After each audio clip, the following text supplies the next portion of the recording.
No good news for silver's price today. It took a bit of a shellacking.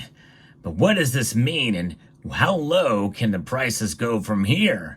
Well, we're going to talk about all of it and why I'm a little bit nervous. I'll explain as we explore.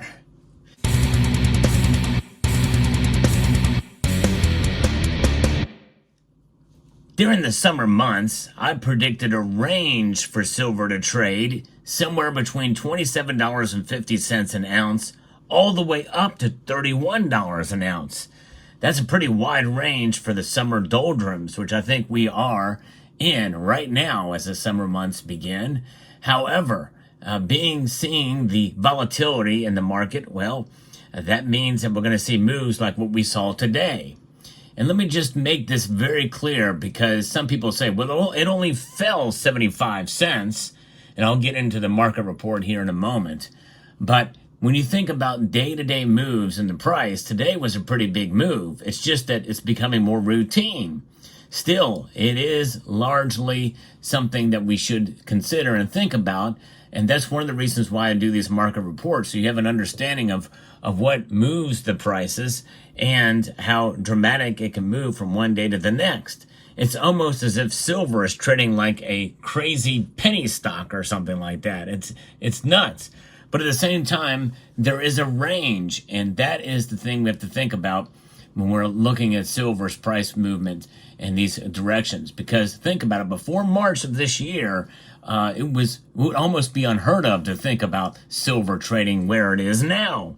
In just a few short months, we've seen silver move up. And when we take a look at the scale of where the prices are and how they've been performing over the past few months, we're still in very good shape with silver.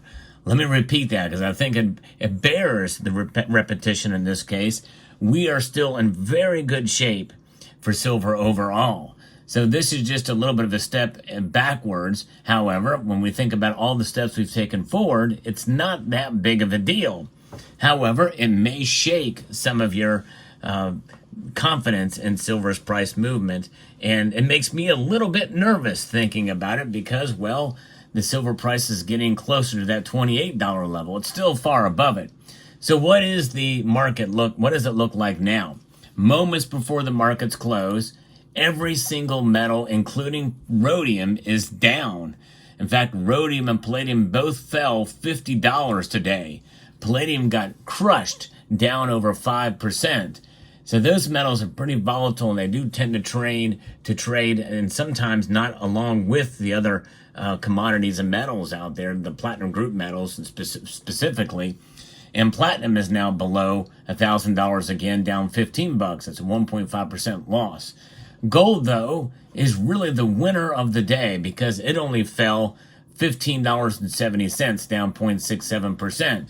This is one of the reasons why I have largely shifted into gold in my portfolio, because it is a more stable asset than the others. There's no question about it. It really is, and has proven itself, especially since us made that shift in about 2017, moving more towards gold. But I hold on to the silver because silver, the longer you hold on to it, it will preserve your wealth. And I've talked about that time and time again. But silver fell 2.5%, 2.56% exactly, down 75 cents today. That is a big move for a one-day trading session. Down to $28.86, below $29. And that was up from its high at $29.70. It did get as low as $28.68. But it does not change the fundamentals of what silver is. All this silver that you see here was purchased at a different price than what it is now. It's still here, right? You measure wealth in ounces, not necessarily in dollars. However, price is important. But when does it become the most important? When does it really matter when you're trading this sound money for this unsound money? It matters when you go to buy it and when you go to sell it. That's it. That's right.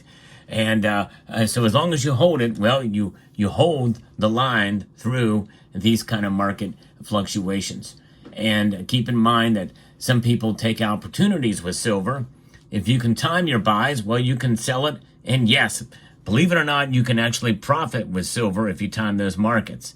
So keep that in mind too, but it's not something that should be sought after if you are stacking silver. You should not be thinking about profits. You should be thinking about long-term wealth preservation. That's it. And, and again, I do understand the skeptics for silver, especially when you see days like this, the volatility of the markets, it becomes, something where how can you have faith in something that just moves around so wildly in price from one day seemingly to the next? Well, I think as part of it's just trying to find its own. When you look at technical analysis and see what the mood is and look at the psychology of the markets, it really does start to make sense.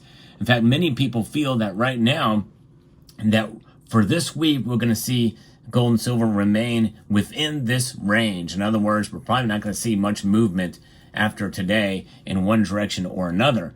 In other words, tomorrow it may fall a little bit more, but likely we're going to stay well above 28 and probably not rise much above $29 until Friday when we digest and see what the numbers are for the personal consumption expenditures index. This will give you an idea about the health of the economy. There's so many different three-letter numbers that, CPI, PMI, all of these things. And there's some sessions where one number may mean more than another number at any given point in time. So keep that in mind. We'll see how it trades.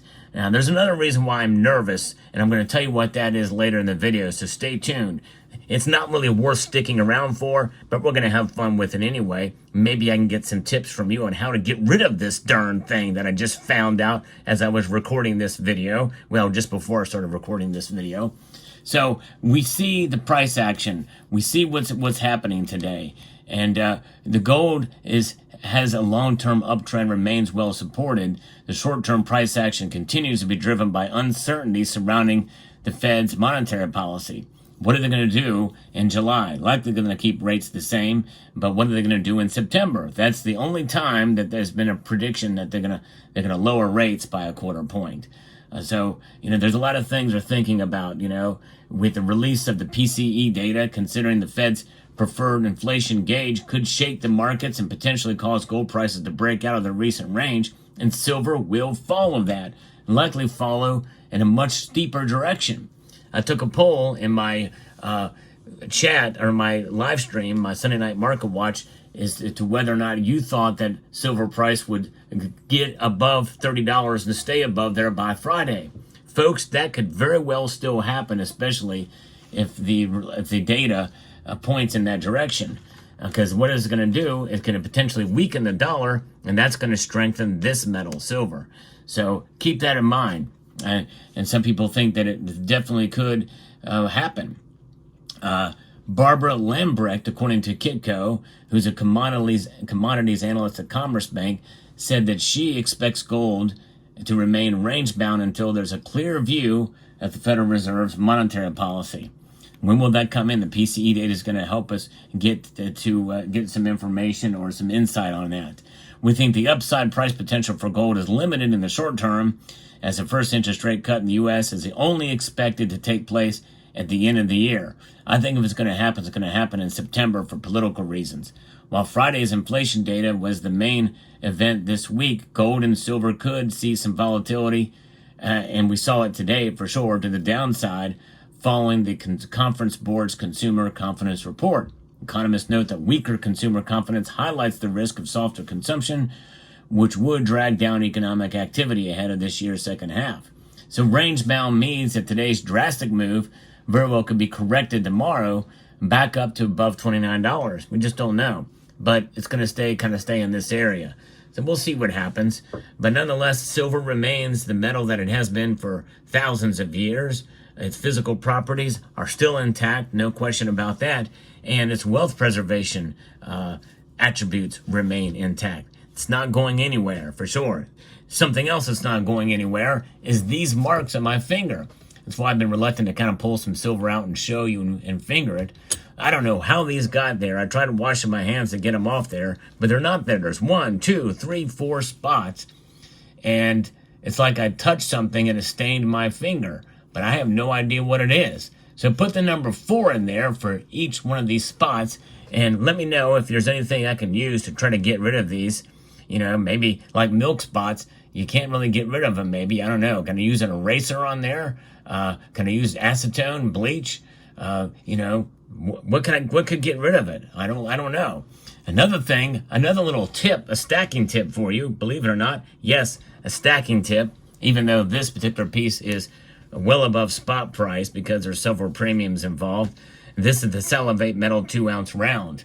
And it is offered by JM Bullion. I used to have the JM Bullion link in the description of my videos, but I found out fairly recently, those of you who come to my live streams, you found this out before because I like to reward those who actually like to hang out with me on the live streams on Tuesdays, Fridays, and Sundays at 6 p.m. Eastern Time.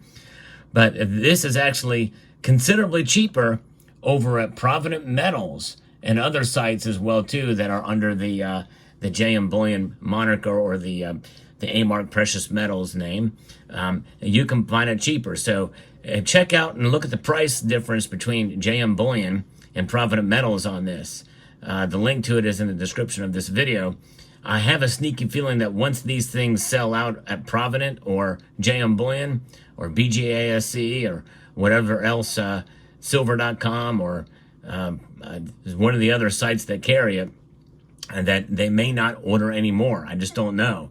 So what's there may be it. There's still plenty left, but if you're interested, check it out. And maybe buying on the dip today is a good option for any kind of silver. And this is definitely not silver to stack, but the price will be a little bit cheaper today because of that. So let me know what your thoughts are on the overall market here and where things are with silver's price and where do you think it's going to be by the end of the week, especially those of you who partook in my poll in the live stream for the Sunday Night Market Watch. Do you still think silver is going to get up to $30 and stay there? Let me know. I'd like to extend a multitude of gratitude to you all for taking the time to watch. And I want to encourage you to please rate this video. That means press that thumbs up button down below. Look at those spots. 1, 2, 3, 4. How did that happen? Share this video on all the social media platforms out there because I want everybody from every social media platform to come back and see these spots on my finger. Dang it. Comment. And after all of that rigmarole, well, you might as well just subscribe.